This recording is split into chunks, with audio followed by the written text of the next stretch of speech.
Hello, everyone, and welcome to Conversations in Horror. My name is Kevin L. Powers. I am the co-founder and director of Something Wicked Film Festival events, and welcome to our podcast. Now, if you have not been with us before the year 2025, you will not know that we delve into all types of different subgenres and genres, decades, and everything else that is horror.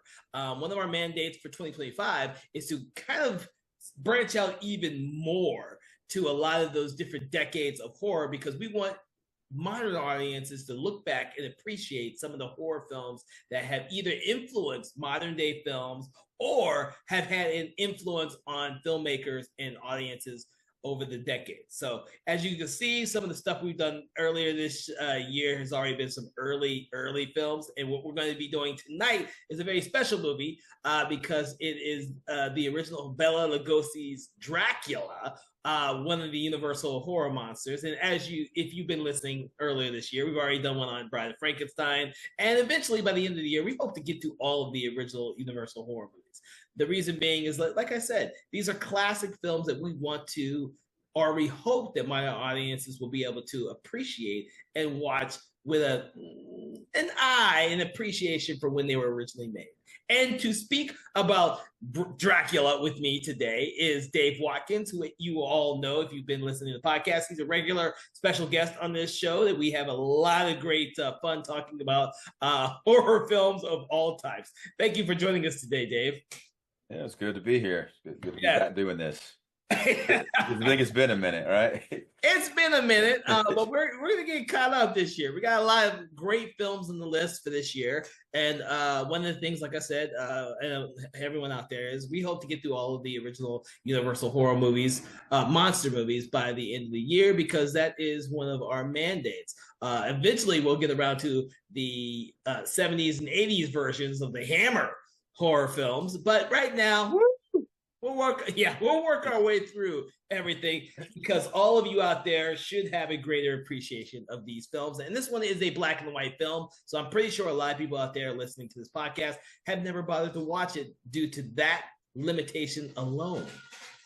You think people in general are scared to watch black and white movies? Oh, yes, most definitely. I think there is. It's kind of like I think a lot of audiences are afraid to watch foreign films because they have to read subtitles. I think the same thing is about black and white movies. You mentioned a black and white movie that has been modern day remade, and the modern day audience won't even know that it was a remake, and or will tell you that they have never seen the original because it's black and white. I hear that a lot, unfortunately.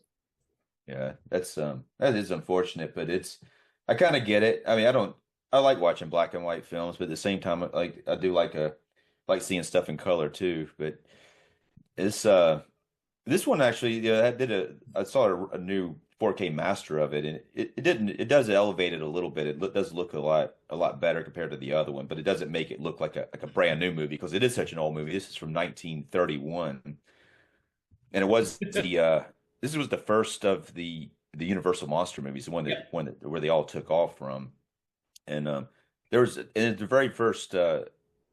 What they called it, I think they called it a talkie when they, but it was the very first sound, I guess it is, because there was sound because there was music before, but this is the very first one with dialogue where they were actually talking on screen. They called them talkies at the time. So, Well, you bring up it wasn't the first talkie movie, but it was the first talkie supernatural movie. Yeah, well, that when you brought up something really interesting when you said that this was the first of the Universal cycle, because they didn't even know if this was going to work for audiences and how scared audiences would be of it, because this was new to audiences. It's Dracula, which they weren't sure whether or not people would be too scared of. There was no precursor to Dracula in monster movies. This is kind of like a architect of that whole early genre. So right, well, they had been Lon Chaney Senior, who was really just Lon Chaney. He had been making horror movies and silent films, but they did pretty good. But this was really the first kind of really mainstream one, because like you say, they didn't know it was going to take off like it did, and it was like a really big deal. It's like the Marvel superhero movies are now, or like the blockbuster movies, like the like the Twister and all that. We're back about in the 90s. Yeah. Oh, I agree with you. I agree with you. I think they wanted to hedge their bets, and Bela Lugosi was originally did the stage version of this before coming on and joining this version. And Lon Chaney, you brought up someone I completely forgot, but yes, he was known for all the silent movies that he did in, which unfortunately a lot of them are lost. Uh, Yeah. which is sad, which is one of the reasons why we're actually talking about this movie, because we don't want these movies to be lost in time. So it's good that we're talking about Dracula and the first one that is start of this Universal horror monsters cycle that we get now. I kind of feel like though, like these Universal monster movies are going to be less likely to be lost because I think they are embraced by a lot of people, even though they are black and white. I don't, but they are appreciated, I think, more than you would think. I think that the reason why they're more appreciated than some of the other ones is because every few decades they are re-released and reevaluated. At least the originals. A lot of the sequels get lost real easily, but like they just did the 4K version of all of the original versions of these movies, not all the sequels. Yeah, right, yeah. Yeah, the only sequel they did, it was The Bride of Frankenstein, yeah.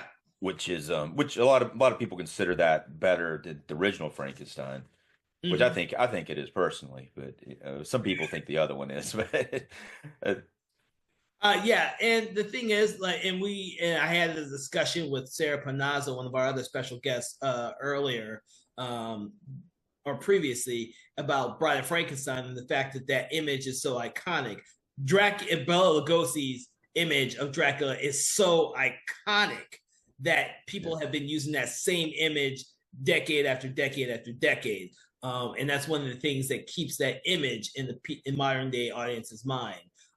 It's not the same with all the Universal monsters, but it's most definitely that with Bela Lugosi's Dracula and Elsa Lanchester's Bride of Frankenstein. So. which she's in like the movie maybe 5 minutes, but I saw her in another movie recently. It's I can't remember the name of it, but I'll probably come to me in a minute. But I saw her in something else, like much older. But she was I don't know why I brought that up. That's Shit, okay. I can't remember. All right. But yeah, it's called Arnold. Actually, that's what it was. She was Arnold's sister in that. But what's weird about these films? I don't know if it's necessarily weird, but say like even Bride of Frankenstein, they're really short. They're like this Dracula is an hour and 14 minutes, and Bride of Frankenstein is they're similar. I think that to me, Bride of Frankenstein's too short. I think it needs to be a little bit longer. But this one's an hour and 14 minutes, and it seems like a 2 hour movie when you're watching it because of how slow some of the scenes are. You know what? You are right. One of the reasons, and everyone out there, I appreciate the movie Dracula. It's done by one of my favorite directors, Todd Browning, and Freaks will always go down as one of my all-time favorite movies, among his other great movies, because they've thankfully been released a lot of his films on box sets and so on and so forth. So I've been able to appreciate a lot of his movies over the years. But Dracula is one that I never really been able to appreciate for the reason you just said. There are a lot of slow moments in Dracula. And you don't expect that for this type of film, mainly because we've seen different versions of the same story done by other directors throughout the decades. It's one that's been told a billion times, but in this version, which is one of the very first versions, it's a really slow movie, and they've actually cut out a lot of the story to begin with. So, Well, there's about the Spanish version, right, of yes. the film. Did you watch it? Yeah, I've seen it. I prefer the Spanish version. Right. I think we discussed this before deciding to do this show. Is like I prefer the Spanish version. Well, here's what the Spanish version is interesting. It's actually like an hour and 43 minutes long, but and sometimes it's like you take stuff out, it hurts it. You make it too short. That might be the problem. It's like Hmm. when sometimes you take out dialogue out of a scene, and suddenly the scene doesn't make as much sense as it should because there's something missing from it. Or maybe you don't connect with the character like you're supposed to. I think the Spanish version, I don't like the guy who plays Dracula. I don't think he sucks, but I don't think he doesn't like capture it the same way Bela Well, Lugosi does. I think to me Bela Lugosi is the thing that really makes the movie. And him and Dwight Frye who plays Renfield. yes. But but in the Spanish version, the guy who plays Renfield is really good actually in the Spanish version. And so, but I think a lot of the like say that it's weird though. It's weird to see it because it's not only was the movie they shot it at the same time they were shooting Dracula. They would shoot Dracula during the day, the American version, and at night they would shoot the Spanish version. The Mhm. director of the Spanish version would watch the dailies that they shot, Todd Browning shot. What it really is and this is interesting too, but the one of the actors, the guy actor who plays Jonathan Harker, David Manners, has said that Todd Browning wasn't directing much. The director of photography or the camera guy was doing most of the directing. And Mm. Todd Browning, who was he said he never really gave him any direction, but like he may have he said Todd Browning was a he was a more of a silent film director right before this. This is right when silent films were going into talking films. And so, but he was more with the visuals, but at the same time, he just felt like there was something going on with him, and there was also a rush by the studio, like you had to get through it. But for some reason, the Spanish people, even though they had to do it at night, they didn't have like the studio like giving a shit about what they were doing, you know? Mhm. And they could like do coverage, and they weren't like in a big rush to shoot the scenes, and they were able to look at what they did, and they were improved whatever Todd Browning did. And a lot of times, like if you're watching the Spanish version, like the same scenes are in there.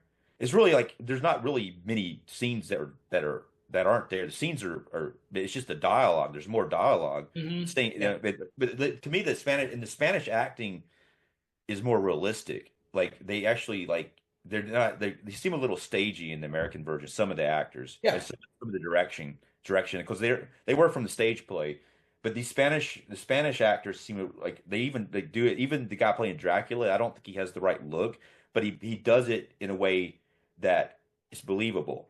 Like where Bela Lugosi, you kind of don't believe. Like Yeah. I care, he can't. He walks in the room acting like the weirdest motherfucker in the world, and then everyone's just got to be like cool with it, you know. But then this guy, the Spanish guy, walks in and he's likable. Everyone he makes himself likable until he's not suddenly, you know. And so with that kind of flip, it works and it makes it more realistic. But Bela Lugosi, on the other hand, just his presence is a lot different, a lot better than the guy. I don't, unfortunately, I don't remember the Spanish guy's name, but not that he Yeah, was, I can't. I was you trying know. to remember it myself. I couldn't read either. But I agree with you on that because when I was rewatching this, I kind of took into effect all of the lines that Bela Lugosi was saying, how he would say them, and he has this press. And I think this is probably what made him so popular in those 30s and 40s, and I think even in the 50s films. He has this presence, his look, his mannerisms, and his accent and the way he says things is what made him such an iconic actor. On par with Boris Karloff, who was one of my favorites, and of course, what there's John Kerry, not John Kerry, Lon Chaney Jr. the other one. Crap, I'm trying to think of all the great horror But actors from that whole time from period. that time period, with Yeah, but it's like I'm just starting to think about the other movies. What like Claude Rains, Claude Rains. he's not necessarily considered. He had like other stuff that he did as well, but Boris Karloff did too. He did a lot of other gangster movies. Now Bela Lugosi got kind of pigeonholed Yep. in a way. But what's weird about him is he kind of got screwed over a little bit too. Um, they were able to get him really cheap because he was Hungarian. They were able to get him cheap for the play. They ran out of budget for the play, and that's why they hired him for the play. But they thought he had a good look for it. But that was one of the main drives behind it because they had other people they wanted to do it, but they're like, okay, this guy we're out of budget, so this guy will do it less. Another thing about Bela Lugosi too is his eyes. I think his eyes are really the way that their lips, specifically as Dracula, they're very piercing. But that was like, but then after Dracula though, they did other Dracula movies like The Son of Dracula, and they never really brought him back as Mhm. Dracula. Not until like the Abbott and Costello movie because he only played Dracula twice. and I mean, I think it would have been a lot better had he been in more Dracula's films. And even in this film, this one, to me, he doesn't have enough screen time. I noticed that too. Yeah, he's kind of used sparingly, but I guess you don't want to overuse Dracula. As far as like the plot too, it's based on the stage play. It's not based on Bram Stoker's novel. They wanted to do Stoker's novel, like Francis Ford Coppola eventually Yeah. did it. But they wanted to do that originally, but they didn't have enough budget, so they went with the stage play version, and that's like part of why it's more simplified. And but that was why they were able to shoot it too, because they didn't have the budget at the time. And this movie actually did really well in the theater, but they weren't quite there with the budget yet because they didn't know No. what it was going to do. It was a more like we might throw this out there and it might not do anything, you know. So it's a very, very like I mean low budget. It looks good for what it is, but it wasn't as grand as they originally wanted to shoot it. Nah, it wouldn't have the, and that's why some of the sets are very limited, and why you don't get the type of sets that you would that eventually come in like Frankenstein, Bride of Frankenstein, and of course the Wolfman, where the sets are much more Yeah. open. You get a lot more sense of the world around you. This is very limited on that. You're stuck in a lot of rooms. Yeah. Yeah, and We're really, with the exception of the opening. Now, the yeah, opening probably 30 minutes or 20 minutes I feel the same way with the Francis Coppola version is like the best part of the film. The part when they're in Transylvania in those movies is really good. Even like the Hammer version with Christopher Lee in it. But here though, the set looks really good. The Transylvania set is sort of the best set in the film, really. Like the house, the foyer of the Dracula's castle. yeah, Um, but as far as like from the original novel, so Jonathan Harker is really the protagonist for that first part of the film. He's not for not the they kind of switches, because the novel's written in it changes characters. It's written in letter forms, like from yeah, different characters writing letters. But he's kind of the protagonist of the first act of the film. Here they switch him to Renfield instead of instead yeah. of uh, instead of Jonathan Harker. Jonathan Harker is in the film, but he plays more of a like when it gets into the other part, he's more of a guy who's there that's kind of there to help the Mina character out, her suitor. Where in the novel there's three suitors. But I guess the question is, what do you think about that? Using Renfield as that driving force instead of Harker? I thought that was very interesting. See, since it's been so long since I'd seen Dracula before I rewatched it, because I don't watch Dracula that often, I didn't realize that Renfield was in the first third. I guess it's almost the first third where the Dracula on the ship, and he's a huge focus of that. And he Right. actually, for me, drives that part of the film and makes it much more interesting. Because by the time we get to the Dr. Seward and Dracula is in London, and we're meeting Harker, who is just, in my opinion, a co-star at best. Yeah. Uh, Right. I think the momentum slows, and that's Yeah. No, he definitely does. It definitely does. I yeah, think and that's my problem with the yeah. movie. It slows. Once it introduces Van Helsing, from then on, it's like all like interior. Even though like they do a few things here and there that kind of help momentum, but it is kind of like once you get there, it's like okay, this is the stage play. Saying it's Yeah, not really a movie anymore. We're in on a set. yeah, So I yeah. don't know. Because even the Lucy character's storyline is cut to almost nothing, really.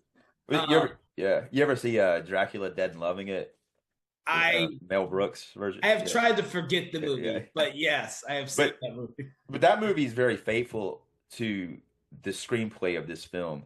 And they actually show scenes in that movie that they had to cut from this film. Oh, So really? yeah, because the censors. Well, because what happens, and this is the worst thing that's cut from the film that I think would make it a lot more interesting. So the Lucy character gets turned into a vampire, and you see her maybe one other time in the film, and then it's kind of dropped off. Hmm. But in the original screenplay, like Harker and Van Helsing have to go kill her. Like she goes back into her crypt and she goes to sleep, and they have to go in there and kill her and drive a stake through her heart. And then so that's missing from the film, and it really hurts it a lot. Yeah, But it was hilarious in the Mel Brooks version, Dracula Dead and Loving It. He goes in there. It's probably the best part of the film, actually. Then he starts banking the stake into her heart, and all this blood, like it just keeps coming and it's all over me. And Mel Brooks is like playing Van Helsing. He's like, just do it more, you know. But that's pretty amazing to that scene, and it's very unfortunate it was dropped from the script, and that was because of censors and also for the budget purposes too. Um, Yeah, no, I'm just making a yeah, note. yeah, yeah, but that, yeah, and then also like they recently did a that movie Last Voyage of the Demeter. Did you see that Yeah, one? I Yeah, love that one. yeah, it's really good. But the ship part in this one's it's pretty weak. They had to use stock footage. They couldn't. They had a different stuff written in the script, but again, it was a budget thing. They had Yep. used stock footage and they show like from a different movie, and it was actually shot on a different frame rate for a silent film, and so it looks really choppy. Like except for when you see Dracula at Renfield, because that's obviously the stuff they shot for this film. And on the Spanish version, on the other hand, they do have a little bit more of a scene in there, like kind of like what they originally had written for this one, where Dracula's coffin opens up and several of the sailors are watching him wide-eyed. There's a cool shot of the captain's shadow, like he's been tied to Yeah. the wheel, and there's a cool shot of that. But that in this movie in 1931 version, it's called the name of the ship's there's a schooner called Vesta instead of Demeter. I'm not sure why they changed it. It's really odd that they've changed the name of it. Um, Yeah, but the it, image of Renfield climbing up the steps and everyone seeing him and he declaring that he's gone mad right. is a really cool shot. Yeah. You're right. Right. Yeah. They take that stock footage and then they end it with that whole cool sequence there before, of course, Renfield gets committed to the hospital. Right. And, that's like I guess the question about Renfield and Harker. I really like a lot of people hate Keanu Reeves in the Francis Ford Coppola version, but I really like he obviously doesn't do the accent right, but I do like his kind of take on that character, and it makes his character pretty likable, I think. And then but Mm-hmm. he's more of a that character is more of a he's supposed to marry Mina, so he's more of like a stronger character. Where Renfield is more of a kind of a weak character. He's like a kind of almost a comic relief in what is it? Yes, Peter McNichol plays him in that Dracula yeah, didn't love him. yeah. Yeah. But he's more of a very weak character, very weak-minded character. And unlike Jonathan Harker, who's a strong-willed character, he has like Dracula has a lot harder time changing him than he does to Renfield, and he actually doesn't. Like Jonathan Harker actually escapes and doesn't really succumb to Dracula's like stuff that he's doing. But I don't know. But it's interesting. I mean, I kind of like both versions. I like Renfield being in it more, but I like the Harker stuff too. So it's kind of I like the way there's different versions of it like that. You bring up an interesting point because I think you're right. I think the Renfield character in Bram Stoker's Dracula is too short for me, and I really Yeah. enjoyed his characterization in this one, despite the fact that I don't like the fact that Harker's character is cut out so much in this version. I think Right. that dynamic for this version is what gets to me because I enjoy, like I said, all the stuff up to Renfield and the ship making its way to England. So I enjoy that part. And then for me, the rest of the movie gets really, really slow. And that's because I don't find the Harker character that interesting. And the Dr. Seward character, I don't find interesting. And of course, No. Van Helsing is just an okay character. But yeah, Edward Van Sloan plays him here. He's actually played him on the stage too. But it's interesting. I kind of like him. Like I think I watched it before, and I really was like, because he'll do his scenes really slow. Mm, It's like this with the dialogue, and here's my next line, yeah. and here's the next line. And but at the same time, this for some reason I think this time I was watching it, I kind of did appreciate a little bit more what he was doing. I know he was trying to just build moments with the Mm, character, but it is a kind of slow moving character. And if you watch the Spanish version, that guy does a completely different take on the same character, and it's kind of it kind of flows a lot better. The Van yeah. Helsing character flows better in the Spanish version. I don't know if he's necessarily like a better actor, but the way he does it just kind of flows more naturally than it does the way that Edward Van Sloan does it. But the character I think that's done really good it's done well in the Spanish version too. But the Mina character, I really like the way like Helen Chandler plays that character, and her becoming like infatuated with Dracula because just Mhm. her eyes. There's like a scene when they're out on the balcony, we're talking to Harker, and her eyes to me just look like friggin' crazy. Like she's just like, I mean, she just looks like glazed over and crazy. Where the Spanish actress who does a really good job, but she does it a lot, like a lot more. It's, yeah, I don't know if it's not like that. I wasn't convinced she was that crazy with that, but she was a very more likable, I guess, sort of performance and more looser performance. All the Spanish performers are a lot looser with the way that they were doing their performances.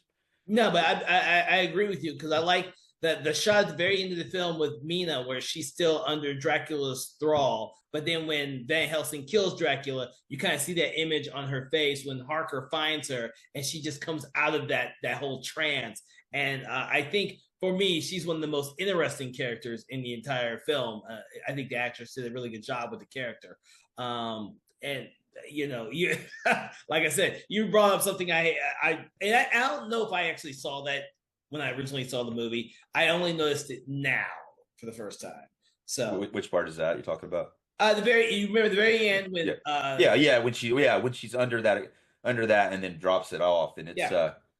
yeah, I think but it's a good. I mean, I think in both the Spanish and the in the English versions, the actress playing Mina does that. She does different. They're different in both Yeah. of them. But I thought like to me it was like when I was watching the American version. I think this time it was like that was really like bringing more attention to the second half of the movie. I think that and just her transformation is very interesting. I think Renfield's interesting, but once he cracks, it's just like he's just all over the place, which is like I like the way they use him a lot, but he keeps busting back into rooms. And what's weird here, what, what's weird here is like it was like kind of hard to understand a little bit, but like so apparently Dr. Seward's house is on the same residence as the insane asylum, and so the insane asylum, or maybe I guess they call it an abbey in this film, but the the abbey's in the insane asylum. It might even be the same house. I don't know. But Renfield busts out of the insane asylum and then he busts into whatever room the main characters are in. You know, Yeah, it's I thought just that was weird too for when I rewatched it. I thought that was weird. yeah. Wait a second. How does he even know where to go? Yeah, I got that whole impression too. I'm thinking I will agree with you. I think it's just all the same. The Abbey. I can't remember if they call it an Abbey in the movie or not. Yeah. No, Uh, they do. They do. I okay, just because it's called an Abbey in the Bram Stoker's Dracula. So I'm now yeah, getting yeah. confused between which one they call it Abbey and which one's not. Yeah, But I was like, I picked it up when I was watching it. They're calling it an abbey, but it was just sort of like the location's a little confusing, and it's not like I mean, it's not that confusing once you know it, but it's just kind of weird that the house and is part of the insane asylum, maybe, but at the same time, it's not, you don't see like you see some outside shots, but it doesn't connect it visually. It doesn't show like this is the insane asylum and over here's the house. It doesn't really show you those together. yeah, But well, there isn't. well, when you think about it, you also have to think of the fact that Carfax Abbey is right next door. So, are really, really, really close because that's where they're hiding Dracula. They kind of go from one set to the next really fast. Right, right, yeah, yeah. This what's interesting about this too, there was few other films that were used to Dracula. This is like the first official Dracula release, but there were like two or three other movies that used Dracula as the name of the movie or in the movie without really telling the Dracula story. The only one that did was the Nosferatu, I think, film that actually they took Bram Stoker's Dracula and they just changed the names and then they shot it and it was like not in it wasn't really once the Bram Stoker's residents found out about it they banned it. It was 1922 it was after Bram Stoker's death, but his widow found out about it and they're like, "Hey, you can't just steal our book and make a movie without telling us about it or paying us." So they ordered them to destroy all the copies of Nosferatu, and only a few of them. I guess they hid some of them, and it survived. Obviously, we know now, but Yeah. but it's you've seen that one, hadn't you? The Oh silent yeah, film. yeah. Of course I have. Yeah, yeah. I love that movie. We actually did that movie for our That's What She Riffed live critique show Oh, a cool. few years back. I was trying to get more people integrated into those type of movies, and I was surprised at how much the cast of that production actually enjoyed Nosferatu. So yeah. And then yeah, but Nosferatu, obviously Dracula looks a lot different. He's part like rat, part human, and he looks really terrifying in that one. Here, Bela Lugosi's character is more suave. He's dressed more Yes, like a magician, you know. I made a comment on that. Dracula dresses really nicely. Yeah, The yeah, whole right. movie. Yeah, The whole but movie. one other time this was done, I mean, obviously they kept doing it, but like say like Barnabas Collins with Dark Shadows, they did that with that, and he was on that a lot. But here, but in the original Dracula novel, he was described a lot like he is, pretty much what he looks like in the new Nosferatu movie. Like he has the mustache, like he looks all warped. That's the way he's written to look. He's supposed to look really kind of gross, and then he starts to drink blood, and as he drinks blood, he starts to look better. But he Mhm. never looks like a sex icon, which I guess they consider Bela Lugosi a sex icon at the time, you know, which they couldn't really do because of the. This is 31 is before the code, but they were still very worried about the censors, and Mhm. they couldn't really do sexy, but at the same time they did it without doing it on purpose. Yeah, yeah. You I know, mean, made comment about that with the whole. I think now I'm trying to remember if it was the Hayes Code or if it was a different code. I've lost track of the names for these damn I codes. think you're right. It is the Hayes Code. Yeah, I think it was 1935. I think is when it was implemented. It was starting. It was already starting, but at one point. I think it's 35, 34, 35 when they just like they put the hammer down, and yeah. after that for until the 60s, everyone's like had to work around this really stupid code. But I mean, you can see why in a way you can see why they did it. I don't particularly like censorship, but at the same time, some people are very easily like Susceptible, susceptible. And if you or look at the people way, thought they were yeah, susceptible. well, So if you think about it like this, it's like movies were a lot different. Like this movie scared people yeah. back then. It wouldn't now. But people had their mindsets were different. They weren't used to this, and now it's like kids playing video games. That's really the danger right now because they're playing like Grand Theft Auto, and they think they can get out in a car and go wreck stuff and do whatever they want to do. Where this is like something like this, they might like the part of the code, which is the worst part of the code, which at the same time it was a good in a way that make people know that that every criminal had to pay for the crime Mhm. within the film, whether they be arrested or killed or something. They couldn't leave the film making people think that it was okay to do a crime and you might be able to get away with it. And so that it was more for that sort of thing where people might do a crime just because they watched the movie, and they might have, but That's but it for make a but different it, conversation and a different. but it makes the movie suck a little bit more than they need to when you take some of the unpredictability out of it, you know. Yeah, but that's the thing about going back and evaluating these older films like this. You have to have a lens for when they were actually made. And like you were saying, you have to understand that the Hayes Code and prevented a lot of things, filmmakers from being able to tell the stories that they wanted to. So they had to work around it. They had to come up with more creative ways of still getting Right. a point across, but by hiding it in plain sight. And horror films Yeah. did that really well. Yeah, they did it really good in a lot of movies. Eventually, it kind of became a very large nuisance, you know. But for a while, it worked because they were able to do it. And like a lot of the censor people, I think, they were so like in their bubble that some of the things that they were putting out there that they didn't quite realize that's what they were doing. Oh yeah. Yeah, they were able to like get around it because they were kind of naive and they didn't really catch on to some of the stuff. Yeah. So anyone listening to this podcast, there are some great books out there about these films, a lot of films that were being made, and the fact that these papers and documentation for what filmmakers had to cut out based on the Hayes Code is very interesting. So I didn't see or read one about Dracula, but there are some interesting things that had to be cut or changed because of the randomness of whoever was grading these scripts before they were made based on the Hayes Code. I don't remember the name of the book. I wish I could. But Yeah. I do know the subtitle was Pre-Code Hollywood, and it went through a lot of films for a lot of different genres, and the stuff that filmmakers had to contend with back then is just astronomically crazy. Like Thankfully, yeah. nowadays we can do whatever we want to with the testament of movies like Terrifier 3 and Hostel and the rest of them. We can pretty much get away with anything we want to. Yeah. In some instances, it just depends on what you're trying to do. When you're trying to get to a bigger audience or get a certain rating, you have to kind of not do some things, I guess. But before Terrifier 3, I would have said yes, but that was a non-rated movie that was #1 at the box office. Yeah, that's it's not it's awesome that happened, but it's not always going to happen. Oh no, it's never. It probably won't happen again for a while unless they make Terrifier 4, and it'll probably happen again. But which I'm sure they will.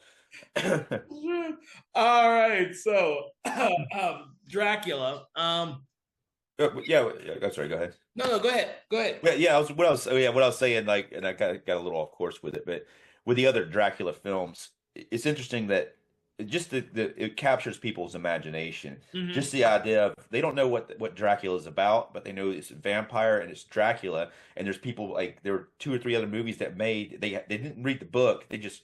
Those are the ideas, and then they made a movie. Mm-hmm. With no idea what the story was, and they just had their own imagination, and it's weird the way like something like a vampire or whatever you could someone could take that and just open it up a completely different story, and they've done it obviously like thousands of times here probably, but it's just interesting the way like something like it don't even have to be Bram Stoker's Dracula, but it could be Dracula, and whatever like whoever's writing the story might be better off not reading Dracula if they want to have their own take on it. Otherwise, they might be influenced by what actually happens in the novel. Yeah. I mean, that's how we get movies like Dracula Untold or Renfield, or they're still taking these iconic characters, Dracula and Renfield, and just doing their own takes on them. So some of them are really fucking interesting. Yeah. I thought Renfield was pretty good, really. I liked it. Yeah.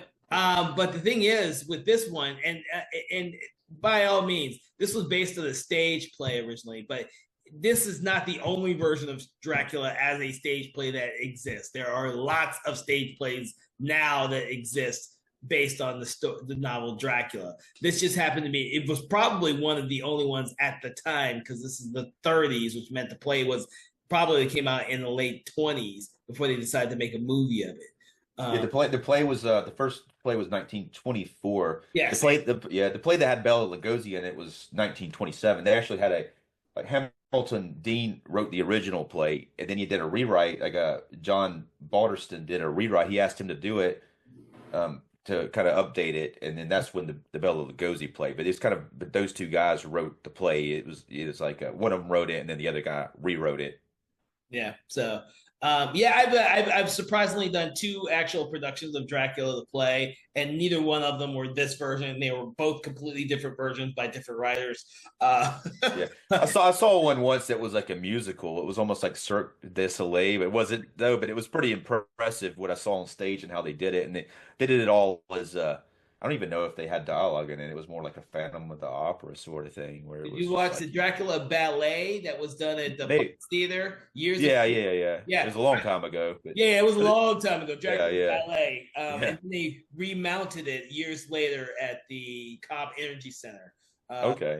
Yeah, so I saw it originally when the Fox Theater originally presented it, and then I worked it when it was at Cobb Energy Center. Oh yeah.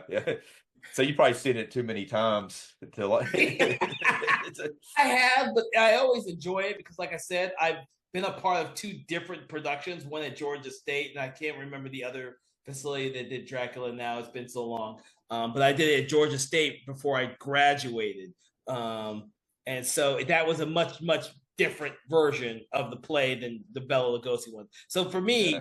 I like watching the different versions of Dracula because, like you said, there's a lot of different interpretations of it now. Back then, when this was being made, you had to get the rights from the estate. Thankfully, now you don't have to run it's public domain. You don't have to do that.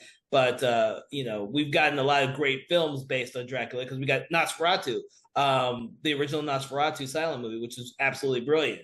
And of course, you got the new one that just came out. So yeah, I still hadn't seen it yet, but it's I Oh, have I not wanted to go seen see it. it. Yeah. And due to my accident, I won't be seeing it until it comes out on streaming. So, Yeah, yeah. I think it's coming out pretty soon, so catch it. yeah. So, but yeah. Yeah. uh, do you have anything else to say about Todd Browning's Dracula? Um, it's I'm looking at my notes. So I think it was something I think, but uh, I don't know. But let's talk about, I guess the only other thing that I see is like he turns into a bat. Special effects are like cutting edge. Well, special effects for this are pretty much like Dark Shadow special effects. Yeah, yeah. Dark Shadows, they were doing that live, man. That's crazy. But I mean, I'm kidding about the bat. I don't care that it looks bad. It actually adds to the charm of the film. But You but know, you know what? This has all the traditional vampire tropes in it, which would be dropped by filmmakers in later years because they became cliche. But right, right. when this movie was being done, and these were new concepts for the audience members, and this is part of the things that made it scary. I mean, Van Helsing brings out that cross several times to thwart Dracula. The Yeah, right. villagers are where have a garlic. Yeah. It's one of those things like that watching this film makes you remember that these were the original tropes for warding off vampires back in the day. Right. And I think the other ones are the mirror, like Van Mm-hmm. Helsing. Doesn't see his reflection in the mirror, and that's how he finds out that he's there, which is Mm-hmm. Which is hilarious because I would add this because when I resaw this, first thing that popped in my head was the exact same scene in Fright Night. oh yeah, yeah, I yeah. was like, oh It, shit. it happens in Fright Night, but it's that's an awesome scene in Fright Night though. It's Yes. but just because the guy doesn't believe at all, and he just like, holy shit, that really is a vampire. He thinks he's there as just to play a character. Just like, there's a vampire, I gotta go, you know? Oh my god. I can't wait till we get to that episode down the line. Yeah. We can schedule that one, but we will be doing Friday night pretty soon. But yeah, I think oh well, first of all, let me make sure that you get out any other thoughts you have on Dracula before I say what I want to say. No, go ahead. Nah, what I really, really want when people are listening to this, I hope that they come to a appreciation of this film. Now, like I've said, this isn't one of my favorite Todd Browning films. It's not even on my top 10 vampire films or Bela Lugosi films for that matter. Well, it might be on the bottom of my favorite Bela Lugosi films. I like Bela Lugosi, but in a lot of other films. But this film has had such a profound effect on the entire horror genre because without this film, Universal Studios wouldn't have done all the Universal monsters, which would not have influenced Hammer Studios when they did the revival of those monsters, and it wouldn't be as iconic as they are now. So Dracula is the grandfather of them, not Nosferatu, like I would have hoped, because Nosferatu was supposed to be destroyed and lost, but this one is that movie. I hope that when people listen to this, they can go back and watch this film and appreciate it for not only its influence on modern day filmmakers and audiences, but also keep in mind of when it was made. It's not a bad film, like I may sometimes come off as. It is a film that was, when it was made, was ahead of its time, and it does. It is, in my opinion, the film that I would tell any horror fan that is required watching. That's one of the things I would like to say. You don't have to like every film as a horror fan, but there are horror films out there that you should watch to appreciate their place in the history of the horror genre. So, I would say like when you say before its time, I think the Spanish version especially is the camera work in that. And even like they handle the special effects so much better. That's like really way ahead of its time. I wish if they did that same movie with Bela Lugosi in it, that would have been really awesome. Mm-hmm. Yeah, but go ahead. You want to rate the movie before we sign off? Yes, but I do want to say that if you have seen Dracula but never seen the Spanish version, you should definitely check out the Spanish version. but like you were saying before, the Spanish version is a foreign version, and you will have to read subtitles. Read subtitles. It's cool though. It's like there's so many more scenes. Like I mean, not more scenes. There's just so much more dialogue that makes a lot of the stuff that doesn't make sense in the other one make sense. Like even like if you're watching even the scene between Renfield and Dracula's castle, there's lines that are cut out of that, and it's pretty obvious when you're watching the American version because there's continuity errors in the scene. Mhm. Yeah, and because they cut out stuff out of that scene, so and some of the stuff just doesn't quite work as far as the dialogue back and forth. Yeah, yeah, yeah. So you want to rate the movies? Yeah, let's just rate the All thing. right. You want to just you just want to do normal rating now. But yeah, what kind of other rating were you thinking? I can't remember. Do we do 5 stars or Yeah, I mean, we could do however you want to do it. I mean, I usually do 1 to 5, but if you want to do okay? it another way, we could No, do one it to like five. one One out to of five 10. is All right. fine. Say one's the lowest, five's the highest. Yeah. So what do you want to rate this? So I'm gonna. I like in some ways I do agree with you that it is a little slower than it needs to be, but it is iconic and and I'm going to give it a 4-star rating because I think that it is just something that opened up a whole world of different things to that nature. Now we can't to me it can't be judged on like what we would look at today being the best Dracula movie, which I think is the Francis Ford Coppola one. But I really because of what it is and how what it opened up, I'm going to give it 4 stars. Okay, okay. So I'm actually gonna I'm not gonna be as forgiving as Dave there. I will always say that this is out of all the Universal monster films, this is one of my top 4 that you should definitely watch out of all the sequels and all that type of stuff. This one is included with Frankenstein, Bride of Frankenstein, and The Mummy. Um, What about the Wolfman? the Ran Wolf, into you that. know what? I enjoy the Wolf Man, but I'm not like a huge fan of the Wolf Man. And it's the same with the Creature from the Black Lagoon. They're okay. Oh, yeah. What about the Visible Man? That one's also one of the big ones. But Yeah, but for and, me, James Wells has already gotten his iconic ones in there with Frankenstein and Bride of Frankenstein. I can't have them all yeah, be James Wells films. I was yeah. like, I mean, obviously, yeah. I think it's like it kind of. I don't. I got to have issues with the original Wolfman script, but I do like the character, the Wolfman character, yeah. the monster, really. But Like the rest. See, we're yeah. gonna have to do the Wolfman soon too. Like I said, we're gonna eventually. My goal is to get to all of the original ones and maybe a sequel to here. Uh, but I rated it 3.5 star because I do think this is required watching. Out of all of the Universal horror films, this, in my opinion, is required. Whether you're a fan of vampire films or not, you have to have seen Dracula. Bela Lugosi does sell it for me. I'm a big fan of Bela Lugosi, and so he is a huge selling point for the film, and that's why it's so much higher on my list than some of the other ones. It's Bela Lugosi. Like I said, Bela Lugosi, Boris Karloff, Vincent Price. These Yeah. are Peter Cushing. These are some of my like top tier classic horror actors. Like, Yeah.